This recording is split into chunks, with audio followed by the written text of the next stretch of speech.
Mike Moore Media. Debbie Moose in Raleigh is on the line, and we're talking today with her, our monthly cooking segment. Debbie is a food writer, cookbook author, and as I see on one of your sites there, Fiddler and Devler of Eggs. Hey, Debbie. Hello, how are you? A lady of many talents, but I'm looking ahead. Also, next Monday, July 6th, is National Fried Chicken Day. So that's your topic for today, fried chicken? Well, every day is Fried Chicken Day, but I was thinking with, holidays coming up and people getting together more often outside these days and having sort of a picnic type of situation. And, of course, fried chicken is the ultimate picnic food. Oh, it certainly is. Yeah. So we got the chicken on the stove today, and I know a lot of us just enjoy just regular old fried chicken and the sides that go with that. But you probably have some extra things to share with us today. I do, but also, sometimes it's hard to beat a classic done well, and you can put your car in numerous drive-thrus, and they will hand you a yellow box or a bucket or something like that through a window. But I'm telling you, folks, if you fry your own chicken, you will never go back to that. That's right. It's not difficult. Okay, now it is messy. Yes, it's messy because fried grease spatters. Mm-hmm. But just a few things, attention to detail. The most important thing about frying chicken or anything, frying fish, anything, is your oil temperature. If you let the oil temperature get too low, if it's too cool, that's when your food's going to get greasy because it sits in that oil too long. Mm-hmm. So, of course, I start out with soaking my chicken overnight or for at least 6 hours in buttermilk. Okay. Do you ever do that? I'm not the cook in the family, and I don't know if it. Oh yeah, I keep forgetting that. You're just the eater. Yeah, that's me. Just the dine-in person. Yeah. So, and I think Annette has done that, but I don't know. I don't know, but that's a good idea then. Well, it's traditional and Southern, and when I was writing my book about buttermilk, and also a book I wrote about tailgating, that I wanted to have a fried chicken recipe, and I thought, why everybody do this? Buttermilk has more acidity than regular milk, and so it does a couple of things.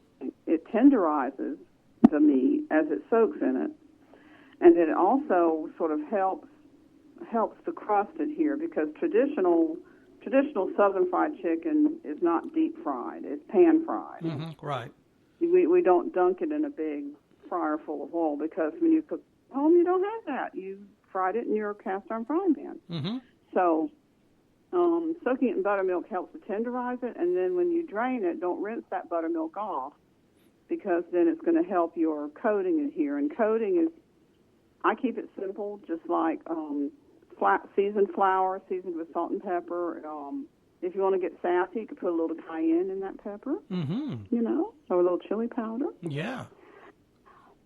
And then the most important thing, like I said, is oil temperature. And the kind of oil, any kind of vegetable oil, not olive oil, that doesn't have a high enough smoke point. So the important thing is to make sure your oil is at 350 degrees. Mm-hmm. Now, do this by either having a thermometer that you put in it if you're using a regular frying pan, or a lot of times when I'm frying chicken, I get out an electric frying pan, because then I know I can keep that heat controlled. Oh, sure, yeah. But however you want to do it, that's the important thing. And you can cook it, and don't overcrowd the pan, because it will keep the chicken from getting crunchy, and it also will lower the oil temperature too much, because when you put the food in, the temp's going to go down. Mm-hmm. Okay. So give it some breathing room. Yeah. Yeah, give it some room to breathe, like fine wine. Yes, and just indeed. make sure that the oil, regulate it so it stays at around 350. Turn it up, down a little bit as it's needed. Mm-hmm. And some people say, well, maybe you could just cover it and keep the spatters down. Well, the problem with that is then your your crust is going to steam from all the vapor that comes off, and your crust won't be crunchy if it's steaming in there. No, we want crunchy crust. You want that wonderful crunchy crust. That's part of eating fried chicken anyway. In fact, there's a restaurant in Charleston that used to sell, you could get as an appetizer, fried chicken skin. Just the skin cut off and fried. It was like chicken potato chips. Just everyone loves the crunchy. You know, we have a granddaughter, and she loves just the skin, the chicken and the turkey skin. Oh, my goodness. Yes. My mother used to do that, little pieces of skin. So you don't want that to be all kind of steamed. You could cover it for, if you want to cut down the spatters a little bit, you could cover it for, 4 or 5 minutes, and then be sure to uncover it. Don't keep it covered continuously. And, cook it for about 4 to 5 minutes on the side, turn it over about 4 to 5 minutes, but of course test it and see if it's at the bone and see if it's done all the way through. You don't want to see any pink. Because some of this depends on the size of your chicken pieces, Sure. Some chicken breasts you get are, the size of a small car. So, it depends on the size of what you're cooking. So, and of course wings may get done quicker because they're smaller. So just, you have to watch it. And I've tried using those spatter shield things people have. I've noticed that it makes much difference, but if someone uses those and feels like it works, you go at it, do it. Yeah, we had one of those, and it never worked that well. Yeah. Yeah, I couldn't see that it really helped. And then, when everything's done, when you make sure there's no pink in the middle, if you still want to use your thermometer, it should register 180 in the near the bone in the center. Okay. My mother always put her fried chicken on paper plates lined with paper towels to drain. Oh yeah, that's the way to do it. Sure. And that's fine. That's great.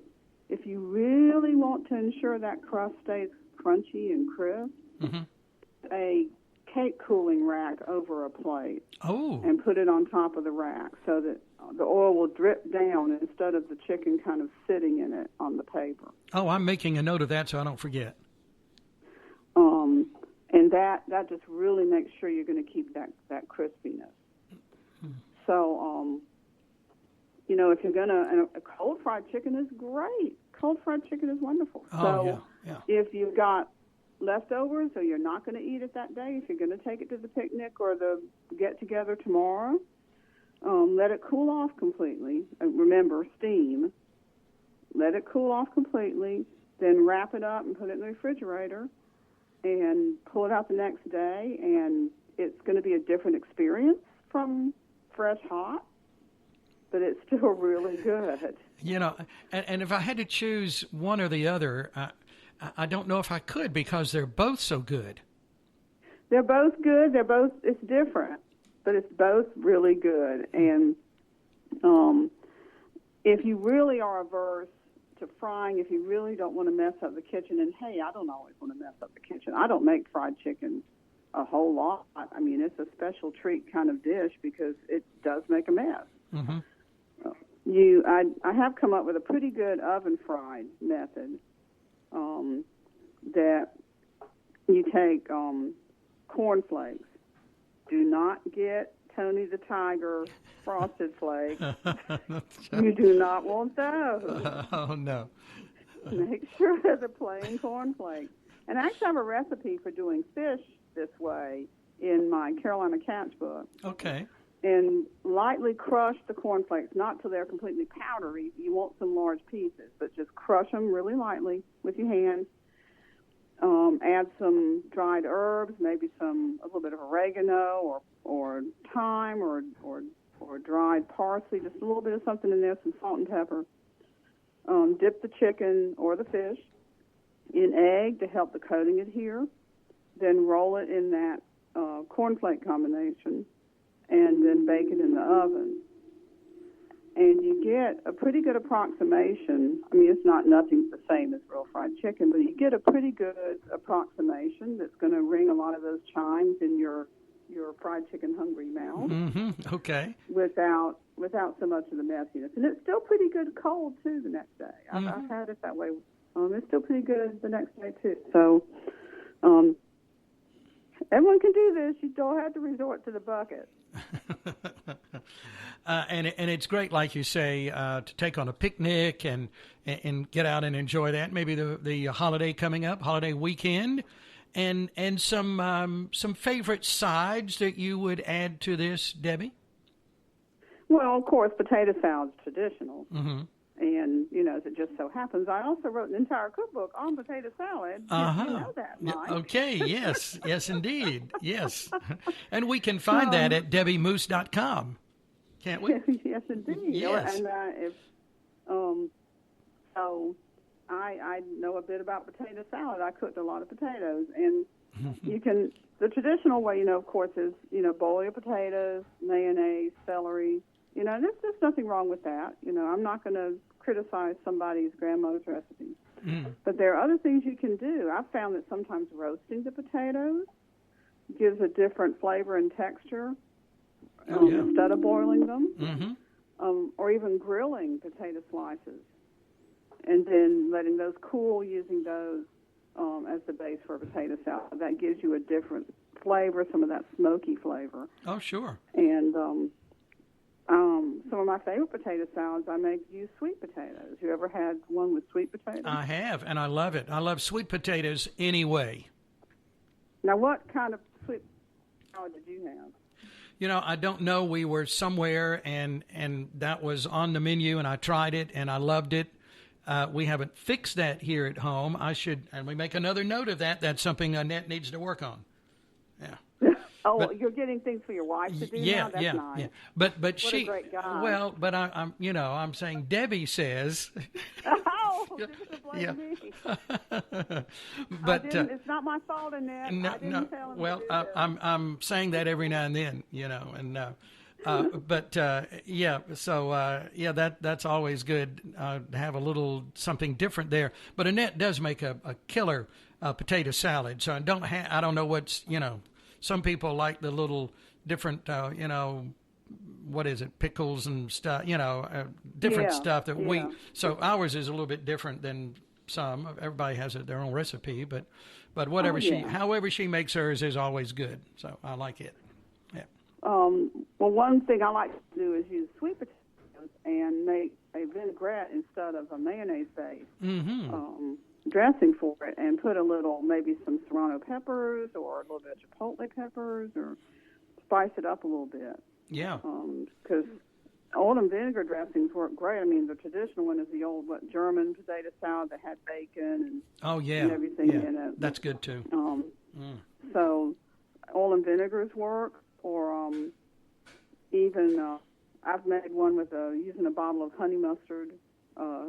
Like salad dressing, and so you can nothing wrong with good old cool traditional potato salad. It's nice and cool and creamy and everything in the hot weather. But you can look at some other ideas too. Sweet potatoes, I really like sweet potatoes. Well, there are so many things that maybe we've put off trying. Now maybe we've got a little extra time on our hands, perhaps at home or whatever. Well, we've got only about a minute left here, Debbie, but I will direct people again to your website, debbiemoose.com. And, Save of the South put out a good chicken book in that series. Yeah.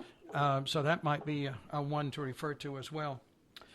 Well, you've given us... Cynthia, my Save of the South sister. Yeah, that's right. I wrote two of the books in that series. Mm-hmm, yes.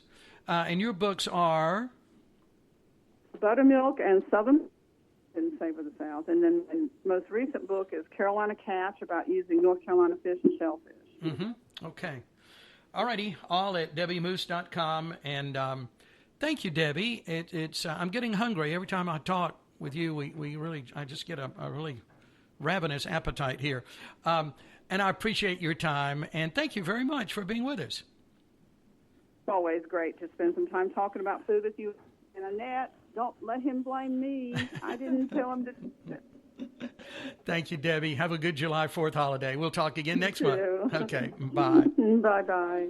That's Debbie Moose, ladies and gentlemen. Please check out her website. And I'm Mike Moore. Thank you for listening.